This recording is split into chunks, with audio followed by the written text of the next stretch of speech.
Мүмкін күнделікті 20 минут аяғыңызды көтеріп жату соншалықты пайдалы деп ойламассыз.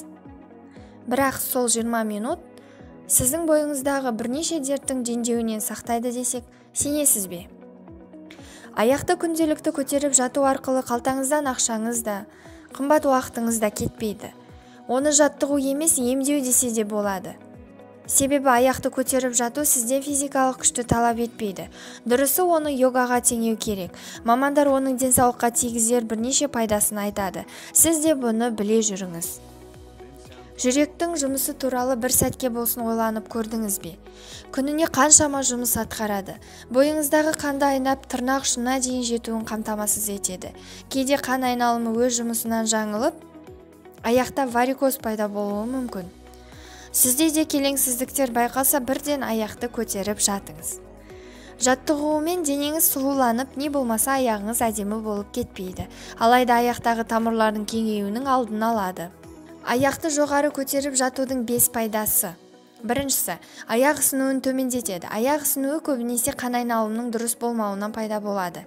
Кейде бүйрек, жүрек пенен артық салмақтың салдарынан да ісініп кетуі мүмкін. Сол себептен ең алдымен аяқтың ісінуінің себебін анықтап алған жөн, кейін оның еміне аяқты көтеріп жату жаттығуын да қосу керек. Екіншісі, аяқтың ауырғанын басады. Күні бойы тік тұрып жұмыс істейтін жандардың түнде аяқтары ауырады. Олар да осы әдісті қолданып көрсе, тартылыс күші аяғындағы ауруды қалай басқанын байқамай қалады. 20 минуттық жаттығу аяқты жеңіл қалыпқа түсіреді. Ас қорытуды дұрыстайды. Егер аяқ бастан жоғары тұрса, бұл сұйықтықтың ағзада жиналып қалуымен ғана күреспей, асқазанның жұмысына да әсер етеді. Шектердің қозғалысын реттеп, астың қорытылуын жақсартады.